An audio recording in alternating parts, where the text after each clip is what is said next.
So right now we're going to talk about North Korea and their missile strikes. and other stuff having to do related to North Korea. So, uh, yeah, again, North Korea, they're posing, they're posing to strike, they're posing to aim their missiles at South Korea, North Korea. I mean, not. I don't know why you just said North Korea. The United States. Man! I'm so scared, man. I'm so scared. Double A, there's nothing to be scared about. Man. There's actually a funny chance that North Korea was already pointing their missiles towards South Korea and America to begin with in the first place. American military bases. Well, yeah, of course, Guam and Hawaii and Okinawa and Japan. Yeah, basically. and also Wake Island. Yeah, exactly. So we're going to be talking about that right now, really quickly. Also, so how do you feel about that, Aaron? Do you think that their threat is legit, or do you think it's just a bunch of tough talk? I think it's a bunch of tough talk. To be honest, they've always been doing this ever since like the end of the Korean War in 1953.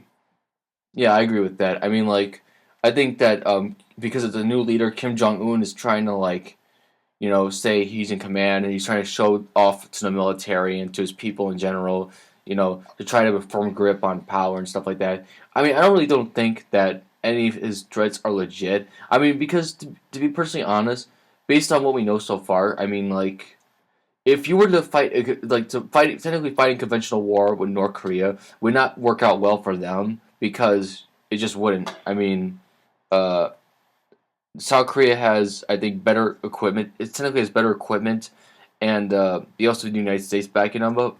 The things that North Korea has on its advantage, though, is lots of artillery and special forces. It has the largest special forces in the world, more than the United States. Oh, and Double A would like to say something about this. Double A, would you please come to the mic?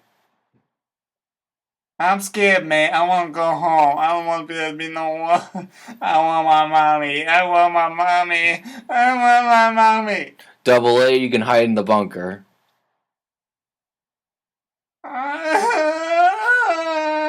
Stop whining, Double A. Stop whining. All right, so okay. So there's okay, Double A. We're gonna move you out here. So there's something I noticed. I was watching CNN today. Oh, yeah. Technically today, whatever. Because they were also talking about North Korea. So one of the things they were showing was one of the propaganda videos recently made by North Korean television. And when I was watching the propaganda video that CNN was displaying, I noticed something. Suddenly, the footage that they were showing was very familiar from somewhere, and I mean, at first I didn't realize, I didn't notice anything, but then I looked at the this one scene with the city, and I noticed something. It looked very familiar from somewhere, and then I realized that's Call of Duty Modern Warfare 3. North Korea took footage from an American video game and they put it in their own propaganda, and I believe they also took the instrumentals for "We Are the World" and put it in the same video. You know, go figure. With the whole irony kind of situation about oh, we're taking American entertainment, as also claiming that how they're independent from the rest of the world, they're the Hermit Kingdom and all that other stuff, and the Junsheng and stuff, Junsheng and Jushi, I think it's called. They're hypocrites, don't you think? Yeah, they are, but I mean that really doesn't bother me. It's just I just find it funny that okay, it does bother me, but I don't blame them for also using other stuff. They really can't there's just some things they can't really do on their own based on the landscape they have and stuff like that. I mean there's just some things they need help with, Oh, and they just like to portray themselves as being independent. And those who've forgotten, Dennis Rodman, visited North Korea, and he and their leader, what was his name again? Kim Jong-un. Kim Jong-un were talking about basketball and all that, which is pretty awesome and funny. Yeah. But I mean, I just find it again, this is also going back to this one propaganda video. Is how I just find it very ironic how they're using an American made video game cinematic footage in their And own an American propaganda. song. An American song, yeah. So just kind of a bit of bit of a like weird twist on that. I mean, it's just very kind of a weird twist at that. I just find that it's found that very interesting that they did that, and like I find it just kind of like amusing, that they took an American stuff to try to make propaganda that's anti-American. So whatever, that's just that. I mean, like eventually, I think this stuff will just fly over, buzz over. But I think it's still pretty, funny that they did that with the Call of Duty cinematics. And we are the world. Sorry, we are the world. Yeah. So again, just find it that odd. I find it hilarious. So like, I honestly I would find it very surprising if North Korea actually did preemptively strike, because I think militarily they're not in a position to fight a conventional war. I think that they tried fighting a conventional war, it would just not last long enough in their favor. However, that's not to say that it would be like it wouldn't last like a few weeks. I think it would actually last at least a month, maybe a few months. But then eventually, after a while, their capacity to fight a conventional war would be undermined by South Korea and the United States. And China. Well, see, here's the thing about China is China may actually back up North Korea because they did that in 1950 to 1953. With the Korean War, but really, right now, I highly doubt that. There's a chance though that they might, do that though, because again, they just had in the Korean War, and there's always a possibility they might do it in China. Now, as far as I've read, China would not fight as if the fighting went on their soil. They would just stop fighting instantly right there. So yeah, that's one thing. I mean, really, China and the United States, I mean, they're not really enemies. They're not. I would say they're friends, but they're certainly not enemies. They do get along fine. Wouldn't you say so? I can't say this confidently because I don't know. I wouldn't be able to. I don't feel as confident about that. I feel as though that people from both countries get along better than the governments Yeah, do. I mean, I have to agree with that. I mean, the whole all this politics, when all that comes in, it's all like, oh my god. Wouldn't you agree? Yeah, I think politics just get away with that.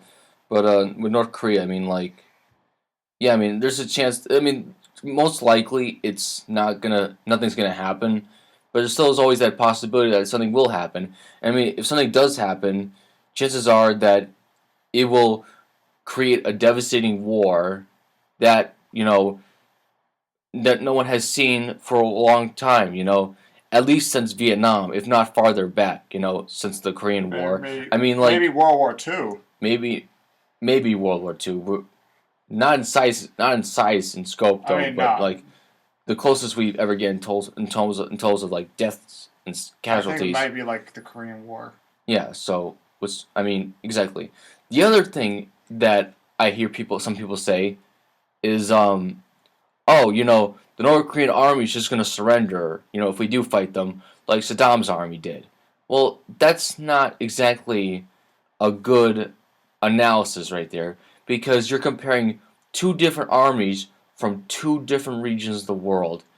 And, I'm just pointing it out there, the Asian peoples, Far Eastern Asian peoples, have historically been known to fight like with a lot more bitter resistance. It was shown in World War II with the Japanese. A lot of them fought to the bitter end. Some of them just committed suicide. So, like, I'm just saying, like... And it showed that with Vietnam, with all the guerrilla warfare, the jungles. Right. So, like, again, like, if war did break out, hopefully it doesn't, but if it did, hypothetically speaking, I wouldn't be surprised if I find some information about how they found, like, a bunch of just like a mass suicide of North Korean soldiers because like they've probably been brainwashed or convinced into thinking that if they get captured by the Americans or the South Koreans, they're gonna be tortured forever in like these death camps or something like that. So and just treated horribly. So there's just a chance, that like they would just kill themselves. And some of them would just fight to the bitter end. Why? Because they've grown up in a state where they've been taught all their lives about serving North Korea and serving the state and stuff like that and protecting the leaders and stuff like that. Plus, the North Korea is one of the few countries in the world that has really perfected almost to the point. Actually, I should say almost to the point of perfecting the cult of personality. The only other country I think that only came close to another country really came close to perfecting it was the Soviet Union under the era of Stalin. But yeah, I mean Saddam did not come as close. He wasn't that successful. Oh, he wasn't as cruel as Stalin. But like Saddam wasn't also as good at perfecting the cult of personality because he didn't have them like as soon as the United States and other forces came in, the backbone of his army just broke apart because they weren't they weren't disciplined enough. I guess you could say they weren't restrained. They weren't like resistant enough.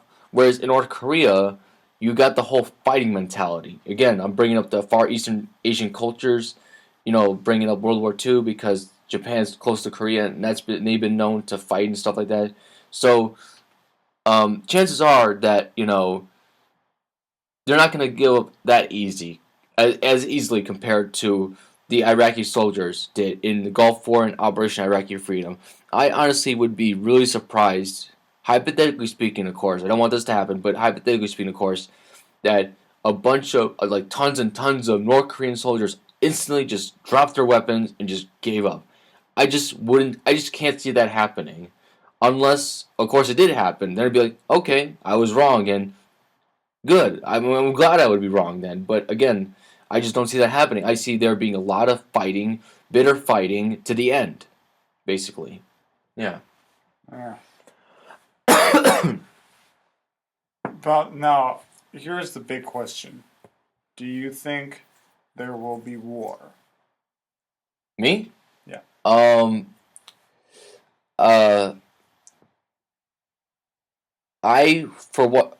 As far as the situation looks right now, I really don't think there will be war. I again think that this is again just tough talk. This is he's just talking. He's just talking tough.